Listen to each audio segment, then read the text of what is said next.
Hi everyone, I hope you're doing good. Sorry it's been so long since I picked up the book again. It's been a crazy week this week, and today I had a pretty good day. I had my first live on TikTok, not reading, but selling a bunch of my Loungefly bags.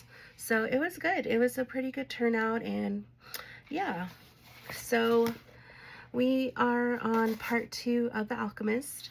It does take a long time to load the videos onto TikTok, onto YouTube. So I figured maybe we could do like 30-minute increments or so. I am a little tired, but I thought it would be a good time to unwind and just come and read a little bit of The Alchemist, my favorite book in the whole wide world. Whew. Oh, I need to get my water. Hold on. Okay, I got it. Yeah, so I was on live for like, well, I went on live at like 1, and then I stayed live until 3:30, so 3.5 hours. So it was pretty long, but let's see. Okay, so let's go ahead and continue The Alchemist. We're starting on part 2. Okay.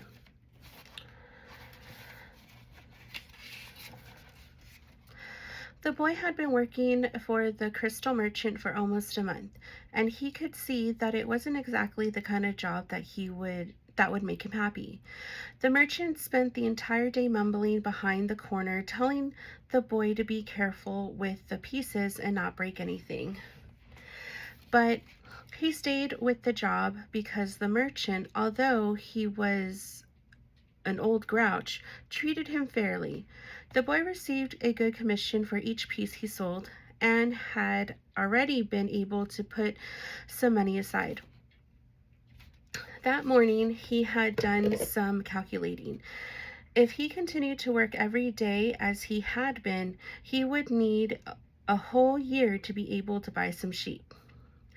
"I like to build a display case for the crystals," the boy said to the merchant. "We could place it outside and attract those people who pass at the bottom of the hill." I've never had one before," the merchant answered. "People will pass by and bump into it, and pieces will be broken." "Well, when I took my sheep through the fields, some of them might have died if we had come upon a snake. But that's the way of life. But that's the way life is with sheep and with shepherds." Ooh, that's a good one. I like that quote. I think I might highlight that. Hold on. Every time I read this book, I always find something else that I find. Okay. The merchant turned to a customer who wanted 3 crystal glasses. He was selling better than ever, as if time had turned back to the old days when the street had been one of Tangier's most major attractions. "Business has really improved," he said to the boy, after the customer had left. "I'm doing much better, and soon you'll be able to return to your sheep. Why ask more out of life?" "Because we have to respond to omens," the boy said, almost without meaning to. Then he regretted that he had said what he had said, because the merchant had never met the king. "It's called the principle of I can't say this word. Favorability. Beginner's luck. Because life wants you to achieve your personal legend," the old king had said. But the merchant understood what the boy had said. The boy's very presence in the shop was an omen, and as time passed and money was pouring into the cash drawer, he had no regrets about having hired the boy. The boy was being paid more money than he deserved, because the merchant, thinking that sales wouldn't amount to much, had offered the boy a high commission rate. He had assumed the boy would return to his sheep. "Why did you want to get to the pyramids?" he asked. To get away from the business of the display. "Because I've always heard about them," the boy answered, saying nothing about his dream. The treasure was now nothing but a painful memory, and he tried to avoid thinking about it. "I don't know anyone around here who would want to cross the desert just to see pyramids," said the merchant. "They're just a pile of stones. You could build one in your backyard, or in your backyard." "You never had dreams of travel?" said the boy, turning to wait on a customer who had entered the shop. 2 days later, the merchant spoke to the boy about the display. "I don't like change," he said. "You and I aren't like Hassan, that rich merchant. If he makes a buying mistake, it doesn't affect him much. But we too have to live with our mistakes." "That's true enough," the boy thought ruefully. "Why did you think we should have the display?" "I want to get back to my sheep faster. We have to take advantage when luck is on our side, and do as much to help it as it's doing to help us. It's called the principle of favorability, or beginner's luck." The merchant was silent for a few moments. Then he said, "The Prophet gave us the Quran and left us just 5 obligations to satisfy during our lives. The most important is to believe only in one true God. The others are to pray 5 times a day, fast during Ramadan, and be charitable to the poor." He stopped there. His eyes filled with tears as he spoke of the Prophet. He was a devout man, and with all his impatience, he wanted to live his life in accordance with the Muslim law. What's the 5th obligation?" the boy asked. 2 days ago you said I had never dreamed of travel," the merchant answered. "The 5th obligation of every Muslim is a pilgrimage. We are obligated at least once in our lives to visit the holy city of Mecca." "Mecca is a lot farther away than the pyramids. When I was young, all I wanted to do was put together enough money to start this shop.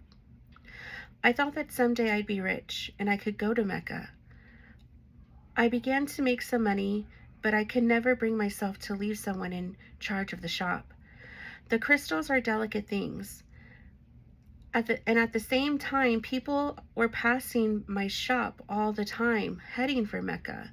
Some of them were rich pilgrims traveling in caravans with servants and camels, but most of the people making the pilgrimage were poorer than I. All who went there were happy at having done so. They placed the symbols of the pilgrimage on the doors of their houses. One of them, a cobbler who made his living mending boots, said that he had traveled for almost a year through the desert, but that he had got more tired when he had to walk through the streets of Tangier buying his leather. "Well, why don't you go to Mecca now?" asked the boy. "Because it's the thought of Mecca that keeps me alive. That's what helps me face these days that are all the same. These mute crystals on the shelves, the lunch and the dinner at the same horrible cafe. I'm afraid that if my dream is realized, I have no reason to go on living." "You dream about your sheep and the pyramids, but you're different from me because you want to realize your dreams. I just want to dream about Mecca. I've already imagined 1,000 times crossing the desert, arriving at the plaza of the sacred stone, the 7 times I walk around it before allowing myself to touch it. I've already imagined the people who would be at my side, and those in front of me, and the conversations and prayers we would share, but I'm afraid that it would all be a disappointment, so I prefer just to dream about it." That day, the merchant gave the boy permission to build the display. Not everyone can see his dreams come true in the same way.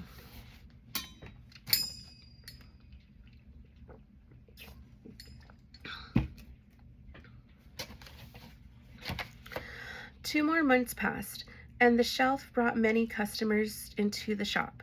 The boy estimated that if he worked for 6 more months, he could return to Spain and buy 60 sheep, and yet another 60. In less than a year, he would have doubled his flock, and he would be able to do business with the Arabs because he was now able to speak their strange language. Since that morning in the marketplace, he had never again made use of Urim and Thummim, because Egypt was now was as distant a dream from him as was Mecca for the merchant. Anyway, the boy had become happy in his work and thought all the time about the day when he would disembark from Tarifa as a winner. You must always know what it is you want, the old king had said. The boy knew and was now working toward it. Maybe it was his treasure to have wound up in that strange land, meet up with a thief, and double the size of his flock without spending a cent. He was proud of himself. He had learned some important things, like how to deal in crystal, and about language without words, and about omens. One afternoon he had seen a man at the top of the hill, complaining that it was impossible to find a decent place to get something to drink after such a climb. The boy, accustomed to recognizing omens, spoke to the merchant. "Let's sell tea to people who climb the hill." "Lots of places sell tea around here," the merchant said. "But we could sell tea in crystal glasses. The people will enjoy the tea and want to buy the glasses. I have been told that beauty is the great seducer of men." The merchant didn't respond, but that afternoon, after saying his prayers and closing the shop, he invited the boy to sit with him and share his hookah. That strange pipe that strange pipe used by the Arabs. "What it is you're looking for?" asked the old merchant. "I already told you I need to buy sheep to get back. I need to buy my sheep back, so I have to earn the money to do so." The merchant put some new coals in the hookah and inhaled deeply. "I've had this shop for 30 years. I know good crystal from bad, and everything else there is to know about crystal. I know its dimensions and how it behaves. If we serve tea in crystal, the shop is going to expand, and then I'll have to change my way of life." "Well, isn't that good?" "I'm already used to the way things are. Before you came, I was thinking about how much time I had wasted in the same place while my friends had moved on and either went bankrupt or did better than they had before. It made me very depressed. Now I can see that it hasn't been too bad. The shop is exactly the size I always wanted it to be. I don't want to change anything because I don't know how to deal with change. I'm used to the way I am." The boy didn't know what to say. The old man continued. "You have been a real blessing to me. Today I understand something I didn't see before. Every blessing ignored becomes a curse. I don't want anything else in life, but you are forcing me to look at wealth and at horizons I have never known. Now that I have seen them, and now that I see how immense my possibilities are, I'm going to feel worse than I did before you arrived, because I know the things I should be able to accomplish, and I don't want to do so. It's good I refrained from saying anything to the baker in Tarifa," the boy thought to himself. They went on smoking the pipe for a while as the sun began to set. They were conversing in Arabic, and the boy was proud of himself for being able to do so. There had been a time when he thought that his sheep could teach him everything he needed to know about the world, but they could never have taught him Arabic. "There are probably other things in the world that the sheep can't teach me," thought the boy as he regarded the old merchant. "All they ever do, really, is look for food and water. And maybe it wasn't that they were teaching me but that I was learning from them. Maktub, the merchant said finally. What does that mean? You would have to have been born an Arab to understand, he answered. But in your language, it would be something like it is written. And as he smothered the coals in the hookah, he told the boy that he could begin to sell the tea in the crystal glasses. Sometimes there's just no way to hold back the river. The men climbed the hill, and they were tired when they reached the top. But there they saw a crystal shop that offered refreshing mint tea. They went in to drink the tea, which was served in beautiful crystal glasses. My wife never thought of this, said one, and he bought some crystal. He was entertaining guests that night, and the guests would be impressed by the beauty of the glassware. The other man remarked that tea was always more delicious when it was served in crystal, because the aroma was retained. The third said that it was a tradition in the Orient to use crystal glasses for tea because it had magical powers. Before long, the news spread, and a great many of people began to climb the hill to see the shop that was doing something new in a trade that was so old. Other shops were opened and served tea in crystal, but they weren't at the top of the hill, and they had little business. Eventually, the merchant had to hire 2 more employees. He began to import enormous quantities of tea along with his crystal, and his shop was sought out by men and women with a thirst for new things. And in that way, the months passed. The boy woke before dawn. It had been 11 months and 9 days since he had first set foot on the African continent. He dressed in his Arabian clothing of white linen, bought especially for this day. He put his headcloth in place and secured it with a ring made of camel skin. Wearing his new sandals, he descended the stairs silently. The city was still sleeping. He prepared himself a sandwich and drank some hot tea from a crystal glass. Then he sat in the sun-filled doorway, smoking the hookah. He smoked in silence, thinking of nothing, and listening to the sound of the wind that brought the scent of the desert. When he had finished his smoke, he reached into one of his pockets and sat there for a few moments, regarding what he had withdrawn. It was a bundle of money, enough to buy himself 120 sheep, a return ticket, and a license to import products from Africa into his own country. He waited patiently for the merchant to awaken and open the shop. Then the two went off to have some more tea. I'm leaving today, said the boy. I have the money I need to buy my sheep, and you have the money you need to go to Mecca. The old man said nothing. Will you give me your blessing? Asked the boy. You have helped me. The man continued to prepare his tea, saying nothing. Then he turned to the boy. I'm proud of you, he said. You brought a new feeling into my crystal shop, but you know that I'm not going to go to Mecca, just as you know that you're not going to buy your sheep. Who told you that? Asked the boy, startled. Maktub, said the old crystal merchant, and he gave the boy his blessing. The boy went to his room and packed his belongings. They filled 3 sacks. As he was leaving, he saw in the corner of the room his old shepherd's pouch. It was bunched up, and he had hardly thought of it for a long time. As he took his jacket out of the pouch, thinking to give it to someone in the street, the 2 stones fell onto the floor, Urim and Thummim. It made the boy think of the old king, and it startled him to realize how long it had been since he had thought of him. For nearly a year, he had been working incessantly, thinking only of putting aside enough money so that he can return to Spain with pride. Never stop dreaming, the old king had said. Follow the omens.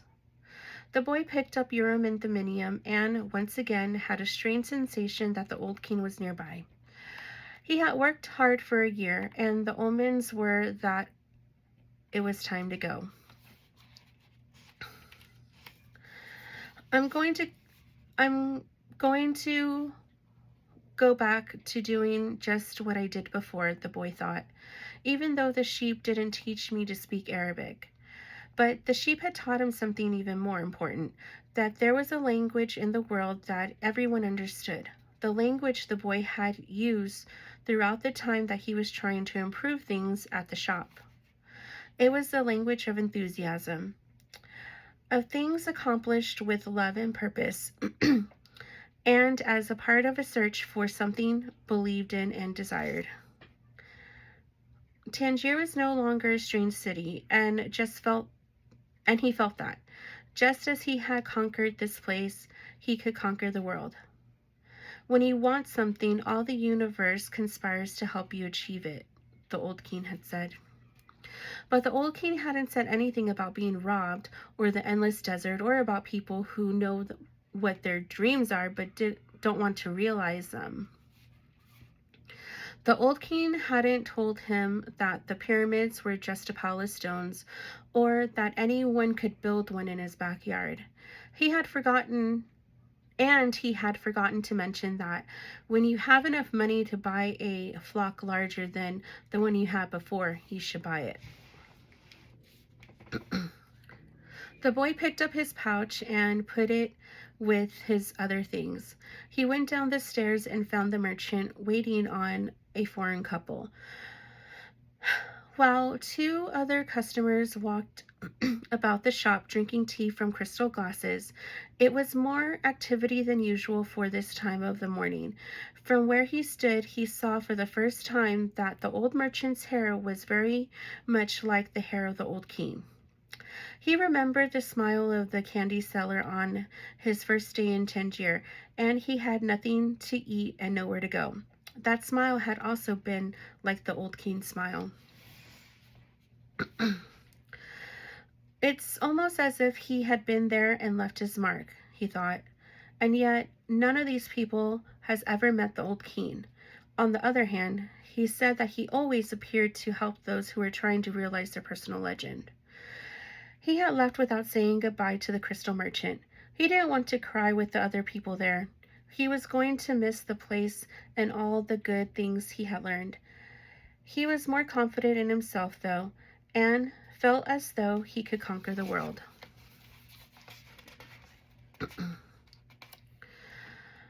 But I'm going back to the fields that I know, to take care of my flock again. He said that to himself with certainty. But he was no longer happy with his decision.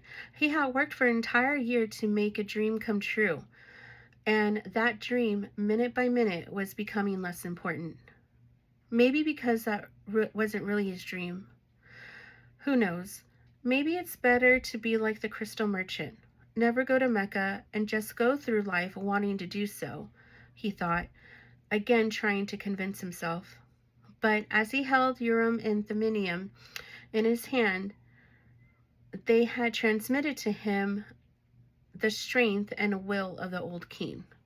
By coincidence, or maybe it was an omen, the boy thought, he came to the bar he had entered on the first day there. The thief wasn't there, and the owner brought him a cup of tea. I can always go back to being a shepherd, the boy thought. I learned how to care for sheep, and I haven't forgotten how that's done. But maybe I'll never have another chance to get to the pyramids in Egypt. The old man wore a breastplate of gold, and he knew about my past. He really was a king, a wise king. The hills of Andalusia were only 2 hours away, but there was an entire desert between him and the pyramids. Yet the boy felt that there was another way to regard his situation. He was actually 2 hours closer to his treasure. The fact that the 2 hours had stretched into an entire year didn't matter. I know why I want to go back to my flock, he thought. I understand sheep. They're no longer a problem, and they can be good friends. On the other hand, I don't know if the desert can be a friend, and it's in the desert that I have to search for my treasure. If I don't find it, I can always go home. I finally have enough money and all the time I need. Why not? Suddenly, he felt tremendously happy. He could always go back to being a shepherd. He could always become a crystal salesman again. Maybe the world had other hidden treasures, but he had a dream. He had met with a king. That doesn't happen just anyone. He was planning as he left the bar. He had remembered that one of the crystal merchant's suppliers transported his crystal by means of caravan that crossed the desert. He held Urim and Thummim in his hand. Because of those two stones, he was once again on the way to his treasure. I am always nearby. When someone wants to realize their personal legend, the old king told him, what could it cost to go over to the supplier's warehouse and find out if the pyramids were really that far away?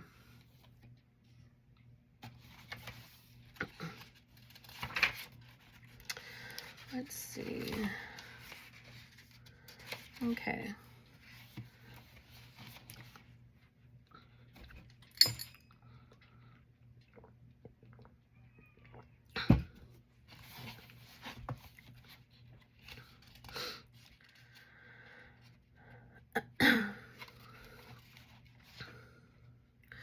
The Englishman was sitting on the bench in a structure that smelled of animals' sweat and dust. It was part warehouse, part corral. I never thought I'd end up in a place like this, he thought, as he leafed through the pages of a chemical journal. 10 years at the university, and here I am in a corral. But he had to move on. He believed in omens. All his life and all his studies were aimed at finding the one true language of the universe. First, he had studied Esperanto, then the world's religions, and now it was alchemy. He knew how to speak Esperanto. He understood all the major religions well, but he wasn't yet an alchemist. He unraveled the truth behind important questions, but his studies had taken him to a point beyond which he could not seem to go. He had tried in vain to establish a relationship with an alchemist, but the alchemists were strange people who thought only about themselves and almost always refused to help him. Who knows? Maybe they have failed to discover the secret of the master work, the philosopher's stone, and for this reason kept their knowledge to themselves. He had already spent much of his fortune left to him by his father, fruitlessly seeking the philosopher's stone. He had spent enormous amounts of time at the great libraries of the world. He had purchased all of the rarest and most important volumes on alchemy. In one, he had read that many years ago a famous Arabian alchemist had visited Europe. It was said that he was more than 200 years old, and that he had discovered the philosopher's stone and the elixir of life.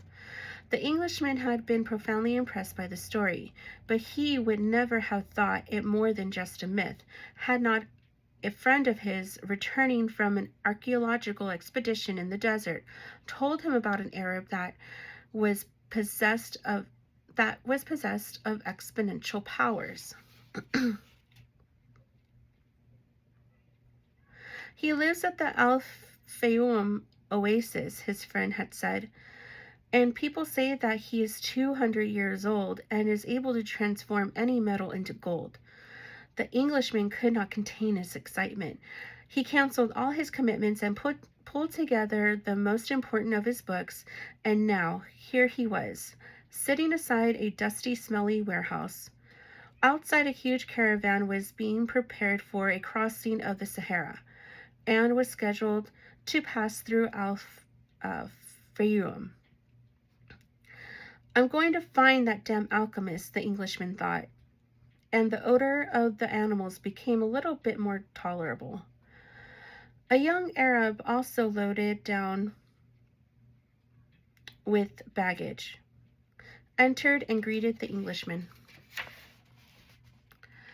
"Where are you bound?" asked the young Arab. "I'm going into the desert," the man answered, turning back to his reading. He didn't want any conversation at this point. What he needed to do was review all he had learned over the years, because the alchemists would certainly put him to the test.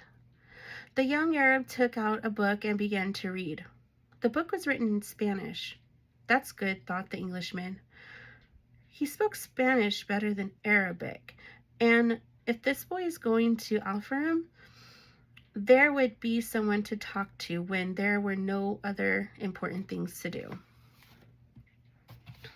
Okay, so we'll go ahead and stop there. Let me go ahead and mark it. But it's getting pretty good. The journey's about to begin. But we'll go ahead and we found a good stopping point, and hopefully I'll have the next part posted soon. I hope you have a good Monday, a good week, and I'll see you later.